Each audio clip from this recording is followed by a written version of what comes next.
क्या आपने कभी ऐसा महसूस किया है कि आपने जिंदगी में बहुत कुछ सहा है? किसी ने आपका भरोसा तोड़ा, किसी ने आपकी मासूमियत का मजाक उड़ाया, या फिर कोई ऐसा पल आया जो आपको अंदर तक तोड़ गया। वो लम्हा, वो दर्द, वो रातें जब आप सो नहीं पाते थे, सिर्फ यही सोचते हुए क्यों हुआ ऐसा मेरे साथ। वो चुभता हुआ सवाल, क्या मैं कभी इस दर्द से बाहर निकल पाऊंगा? और आज जब हमारे एक प्यारे दर्शक ने कमेंट में पूछा, अगर आपके साथ पास्ट में कुछ गलत हुआ हो तो क्या आप उसे भूल सकते हैं, तो मेरे दिल में भी वही सवाल गूंजा। क्योंकि ये सवाल सिर्फ एक कमेंट नहीं था, ये हर उस इंसान की आवाज थी जो अपने अतीत के साए में जी रहा है, जो मुस्कुराता है लेकिन अंदर से टूटा हुआ है। इस वीडियो में हम कोई किताबी ज्ञान नहीं देंगे, ना ही आपसे कहेंगे बस भूल जाओ, क्योंकि भूलना आसान नहीं होता। लेकिन हम आपके साथ एक ऐसी यात्रा शुरू करेंगे जो आपके दिल को राहत देगी, जो आपको यह सिखाएगी कि दर्द को भुलाना जरूरी नहीं, उसे अपनाना और उससे आजाद होना जरूरी है। हम आपको वो प्राचीन भारतीय ज्ञान बताएंगे जो हमारे पूर्वजों ने सदियों पहले सीखा और जिया। ऐसा ज्ञान जो मॉडर्न साइकोलॉजी से भी कहीं गहरा है, जो न सिर्फ आपको इमोशनल हीलिंग देगा बल्कि आपकी आत्मा को छू जाएगा। आप सीखेंगे कैसे अतीत का जहर आपके वर्तमान को खा रहा है, कैसे आप खुद को माफ करके खुद को आजाद कर सकते हैं, और सबसे जरूरी, कैसे आप उस एक लम्हे को अपने जीवन की ताकत बना सकते हैं। कमजोरी नहीं, आप अकेले नहीं हैं। हमारे साथ हजारों लोग जुड़ चुके हैं जो अपने अतीत से जूझ रहे थे, जिन्होंने अपने अंदर के टूटे हिस्सों को जोड़ा, जिन्होंने हमारे वीडियोस के माध्यम से वो शांति पाई जो उन्हें कहीं और नहीं मिली थी। आपका वीडियो देखकर मैं पहली बार रोया, लेकिन उस रोने में सुकून था। मुझे लगा मैं कभी खुद को माफ नहीं कर पाऊंगा, लेकिन अब मैं मुस्कुराना सीख रहा हूं। आपका हर शब्द जैसे मेरी आत्मा से बात कर रहा हो। ये वो आवाजें हैं जो इस चैनल की ताकत है, और आप हमारे इस परिवार का हिस्सा है। तो चलिए आज एक नई शुरुआत करते हैं, ना सिर्फ एक वीडियो की, बल्कि खुद से एक सच्चे रिश्ते की। हम आपके उस हिस्से से बात करेंगे जो सबसे ज्यादा टूटा हुआ है, जो सबसे ज्यादा चुप है, और जो सबसे ज्यादा प्यार चाहता है। हम जानेंगे क्या वाकई अतीत को भूलना मुमकिन है, या फिर हमें उससे दोस्ती करनी चाहिए। आइए इस जख्मी दिल की भाषा को समझते हैं और खुद को वो आजादी देते हैं जिसकी हमें सदियों से तलाश थी। अगर आपको लगे कि ये वीडियो किसी और की भी मदद कर सकता है तो इसे जरूर शेयर कीजिए, क्योंकि हीलिंग अकेले नहीं होती, वो तब होती है जब हम एक दूसरे का हाथ थामते हैं। बुद्ध की कहानी अतीत को छोड़ने की शक्ति बहुत समय पहले की बात है। भगवान बुद्ध अपने शिष्यों के साथ यात्रा पर थे। वे एक गांव में रुके जहां एक आदमी बुद्ध से अत्यंत द्वेष रखता था। वह बुद्ध के पास आया और उन्हें अपशब्द कहने लगा, घोर अपमान किया, यहां तक कि उनके ऊपर थूक तक दिया। बुद्ध शांत खड़े रहे, ना कोई क्रोध, ना कोई प्रतिक्रिया। शिष्य क्रोधित हो उठे, उनका खून खौल उठा। उन्होंने कहा, भगवान, आपने कुछ कहा क्यों नहीं? इसने आपका अपमान किया है। बुद्ध मुस्कुराए और बोले, अगर कोई मुझे उपहार देना चाहे और मैं उसे स्वीकार न करूं तो वह उपहार किसका रहेगा? शिष्य बोले, जिसने देना चाहा उसी का। बुद्ध बोले, बस यही मैंने किया। मैंने उसका अपमान स्वीकार नहीं किया, क्योंकि अगर मैं उसे स्वीकार करता तो वह मेरे भीतर जड़ बनकर बैठ जाता, और फिर बुद्ध ने आगे कहा, दूसरों की गलती या उनका व्यवहार मेरे अंदर जगह तभी बनाता है जब मैं उसे पकड़ कर रखता हूं। जब मैं उसे छोड़ देता हूं, वह सिर्फ हवा बनकर उड़ जाता है। मॉरल, हमारे साथ भी अतीत में बहुत कुछ गलत हुआ होता है। किसी ने हमें चोट पहुंचाई, धोखा दिया, अपमान किया। लेकिन असली जहर तब बनता है जब हम उन घटनाओं को बार बार अपने मन में दोहराते हैं। बुद्ध कहते हैं, अतीत को पकड़ना ऐसा है जैसे किसी जलते हुए अंगारे को अपने हाथ में पकड़े रखना और उम्मीद करना कि दूसरा जलेगा। हमारे पास भी एक विकल्प है। हम उस जलते हुए अंगारे को छोड़ सकते हैं।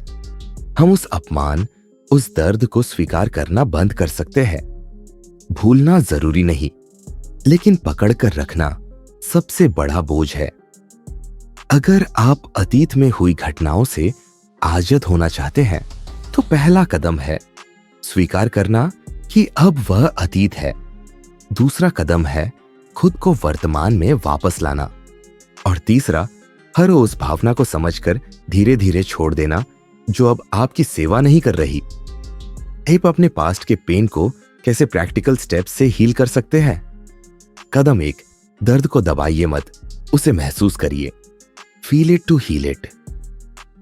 अक्सर हम अपने दर्द को या तो नकारते हैं या भागते हैं, लेकिन जो चीज हम स्वीकार नहीं करते वह हमें अंदर से खाती रहती है।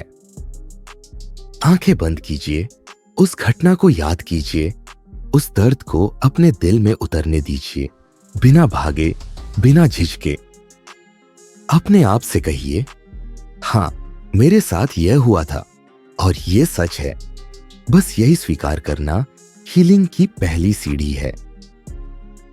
स्टेप 2, उस इनर चाइल्ड से बात कीजिए जो अब भी रो रहा है। हर इंसान के अंदर एक बच्चा होता है जो तब रोया था जब वो दुख हुआ था। बुद्ध कहते हैं, मन को शांत करने का अर्थ है उसे सुनना। एकांत में बैठिए, अपने दिल पर हाथ रखिए और उस छोटे बच्चे से बात कीजिए। उसे कहिए, बेसिगिरद, मैं जानता हूं कि तुझे बहुत दर्द हुआ था, लेकिन अब मैं यहां हूं और मैं तुझे सुरक्षित रखूंगा। यह संवाद आपको भीतर से भर देगा, क्योंकि जब आप अपने दर्द से प्रेम पूर्वक बात करते हैं तो वो घाव अपने आप भरने लगता है। स्टेप 3, खुद को माफ करना सीखिए। अक्सर अतीत का दर्द सिर्फ इसलिए बना रहता है क्योंकि हम खुद को दोषी मानते हैं। आपसे कोई गलती हुई हो या आपने किसी को माफ नहीं किया हो, लेकिन हर कोई उस समय वही करता है जो उसके पास समझ होती है। बुद्ध कहते हैं, अपने प्रति दयालुता ही सच्चा आत्मज्ञान है। तो रोज अपने आप से कहिए, मैं खुद को माफ करता हूं, मैं आजादी चुनता हूं, मैं खुद से प्रेम करता हूं। स्टेप 4, नया अर्थ, नई व्याख्या खोजिए। जो घटना हुई वह अब नहीं बदलेगी, लेकिन आप उसके अर्थ को बदल सकते हैं। जैसे बुद्ध ने अपमान को अस्वीकृत उपहार बना दिया, वैसे ही आप उस घटना को सीख, ताकत, बदलाव का बिंदु बना सकते हैं। खुद से पूछिए, इस दर्द ने मुझे क्या सिखाया? क्या अब मैं दूसरों के प्रति अधिक संवेदनशील नहीं हो गया? क्या मैं अब पहले से ज्यादा गहरा इंसान नहीं हूं? हर दर्द के पीछे एक तोहफा छिपा होता है। उस तोहफे को ढूंढना, यही हीलिंग है। 5वां कदम, कर्मयोग, अपने दर्द को सेवा में बदल दीजिए। बुद्धत्व का सबसे बड़ा मार्ग है सेवा। अपने दर्द को किसी और के दर्द को कम करने में बदल दीजिए। कोई और जो उसी अंधेरे से गुजर रहा है, उसे अपना अनुभव बताइए, उसे सहारा दीजिए, क्योंकि जब आप दूसरों के लिए दीपक बनते हैं तो खुद का अंधेरा भी कम हो जाता है। समापन संदेश, एंडिंग नोट। प्रिय दर्शकों, अतीत को भूलना मुश्किल है, लेकिन उसे पकड़े रहना उससे भी ज्यादा मुश्किल है। बुद्ध ने सिखाया, छोड़ना ही मुक्ति है। और इस वीडियो के माध्यम से आपने वो पहली, सबसे जरूरी, सबसे पवित्र शुरुआत कर ली है। आप अकेले नहीं हैं, हम सब साथ हैं। हम सब हीलिंग के उसी रास्ते पर हैं। कहानी, दो साधु और नदी की पार। बहुत वर्षों पहले दो बौद्ध साधु एक आश्रम से दूसरे आश्रम की ओर जा रहे थे। सूरज चढ़ आया था और रास्ता लंबा था। चलते चलते वे एक नदी के किनारे पहुंचे। नदी थोड़ी गहरी थी और उस समय वहां तेज बहाव था। वहां एक युवती खड़ी थी जो उस नदी को पार करना चाहती थी, लेकिन डर के कारण वह नदी में उतर नहीं पा रही थी। वो रोने लगी और विनती करने लगी, कृपया मुझे इस नदी के पार पहुंचा दीजिए, मैं अकेली नहीं जा सकती। बौद्ध साधुओं का एक नियम था, वह किसी स्त्री को छू नहीं सकते। यह उनका संयम था, उनका व्रत। पहला साधु तुरंत पीछे हट गया। उसने नजरें फेर ली, लेकिन दूसरा साधु आगे आया। उसने बिना कुछ बोले युवती को अपनी बाहों में उठाया और शांति से नदी पार करवा दी। फिर दोनों साधु साथ साथ चलने लगे। कुछ घंटे बीत गए, लेकिन पहला साधु बेचैन हो गया। उसका चेहरा क्रोध और चिंता से भरा हुआ था। अंत में वह फट पड़ा, तुमने व्रत तोड़ा। हमें सिखाया गया है कि किसी स्त्री को छूना भी पाप है। दूसरा साधु शांत था। उसने मुस्कुराकर कहा, मैंने उस स्त्री को नदी पार करवाकर वहीं छोड़ दिया। लेकिन तुम उसे अब तक अपने मन में उठाए फिर रहे हो। मोरल, कहानी से मिलने वाला अमृत। कितनी गहरी बात है ना। हम में से अधिकतर लोग जीवन में हुए किसी एक दुखद अनुभव को मन के अंदर ही अंदर सालों तक उठाए फिरते हैं। हम उसे बार बार सोचते हैं, उससे चिढ़ते हैं और कभी खुद से कभी दूसरों से शिकायत करते रहते हैं। लेकिन सच्चाई ये है, जिस चीज को हम पकड़ कर रखते हैं वो ही हमें जकड़ लेती है। कभी कभी एक छोटी सी घटना हमारी पूरी जिंदगी के मानसिक प्रवाह को जाम कर देती है। बुद्ध और उनके शिष्यों ने हमेशा सिखाया, बीते हुए को जाने दो। जो क्षण बीत गया वह अब सिर्फ याद है, लेकिन तुम उसे पकड़कर वर्तमान को खो रहे हो। अंतिम भावना। हम सभी के जीवन में वो नदी पार की गई स्त्री होती है। कोई घटना, कोई इंसान, कोई अपमान जिसे हम भूल नहीं पाते। लेकिन आज से आप भी उस साधु बन सकते हैं जो उस याद को वहीं छोड़ आया था। अपने दिल से कहिए, मैं अब इसे नहीं उठाऊंगा, मैं आजाद हूं। कहानी, टूटा हुआ कटोरा। एक छोटे से गांव में एक वृद्ध कुम्हार रहता था।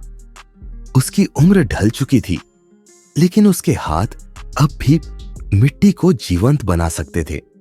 हर सुबह वो अपने बनाए मिट्टी के बर्तनों को लेकर नदी पार कर पास के बाजार में बेचने जाता। वो दो बड़े घड़े एक लंबी लकड़ी पर लटकाकर कंधों पर रखता था। एक घड़ा बिल्कुल सही था, सुंदर, चमकदार, बिल्कुल नया लगता था। दूसरा घड़ा थोड़ा पुराना था, उसमें एक दरार थी। हर दिन जब कुम्हार पानी भर कर लाता, उस दरार वाले घड़े से आधा पानी रास्ते में गिर जाता। एक दिन वो टूटा हुआ घड़ा बहुत उदास हो गया। उसने धीरे से कहा, मालिक, मुझसे क्या उपयोग, मैं आधा पानी ही ला पाता हूं। आपका मेहनताना घट जाता है, आप मुझसे क्यों अब तक काम ले रहे हैं? कुम्हार मुस्कुराया। उसने कहा, कल जब हम नदी से लौटें तो रास्ता ध्यान से देखना। अगले दिन जब दोनों घड़े वापस लौटे, कुम्हार ने पूछा, कुछ देखा रास्ते में? घड़ा बोला, हाँ, एक तरफ सुंदर सुंदर फूल खिले हुए थे। कुम्हार बोला, वो फूल उसी दरार की वजह से खिले हैं। मैंने उसी तरफ बीज बो दिए थे जहां से तुम्हारे अंदर से पानी गिरता है। हर दिन उस पानी से वो फूल सींचे जाते हैं। अब हर शुक्रवार मैं उन्हीं फूलों से पूजा की माला बनाकर बेचता हूं। मुझे तुमसे कोई घाटा नहीं। तुमने मेरी दुनिया को और सुंदर बना दिया है। मोरल, कहानी का सार। कभी कभी हम अपने अतीत को एक दरार की तरह देखते हैं। कोई गलती, कोई चोट, कोई अपमान जिसने हमें अधूरा बना दिया। लेकिन ईश्वर की दृष्टि में आपकी हर दरार में संभावना है। हर कमजोरी में सौंदर्य छुपा है। जैसे वो कुम्हार जानता था कि दरार से पानी गिरेगा, वैसे ही ब्रह्मांड भी जानता है कि आपके अतीत से प्रकाश भी फूट सकता है। आपका टूटा हुआ हिस्सा किसी और के जीवन में फूल खिला सकता है। अंतिम संदेश। प्रिय दर्शकों, इस कहानी में छिपा है वो रहस्य जो शायद अब तक आपने अनदेखा किया हो। आपका अतीत आपको तोड़ने नहीं आया था, वो आपको भीतर से खोलने आया था। अब उस दरार से रोशनी आने दीजिए। अपने आप को वैसे अपनाइए जैसे आप हैं, क्योंकि आपकी अधूरी कहानी ही किसी और के लिए सबसे बड़ी उम्मीद बन सकती है। अगर इस कहानी ने आपके दिल को छुआ, अगर एक पल के लिए भी आपको राहत महसूस हुई, तो यकीन मानिए आप अकेले नहीं हैं। हम सब इसी सफर में हैं, अतीत से आजादी और आत्मा की शांति की ओर। पडम। हमारा ये चैनल कोई आम YouTube चैनल नहीं है। यह एक हीलिंग मंदिर है जहां हर शब्द, हर कहानी आपके टूटे हिस्सों को प्रेम से जोड़ने के लिए है। पिन इसलिए अभी सब्सक्राइब कीजिए ताकि जब अगली कहानी आए वो सीधे आपके दिल के दरवाजे पर दस्तक दे। और हाँ, बेल आइकन जरूर दबाइए ताकि आप एक भी यात्रा मिस न करें। अगर आपको लगा कि ये वीडियो किसी और की जिंदगी बदल सकता है, किसी के जख्म भर सकता है, तो उसे शेयर जरूर कीजिए, क्योंकि हीलिंग अकेले नहीं होती। वो तब होती है जब हम एक दूसरे की पीड़ा को थामते हैं। नीचे कमेंट करके हमें बताइए आपको इस कहानी का कौन सा हिस्सा सबसे गहराई से छू गया। हम हर कमेंट पढ़ते हैं, क्योंकि आप हमारे लिए सिर्फ एक व्यू नहीं, एक आत्मा है, एक साथी यात्री।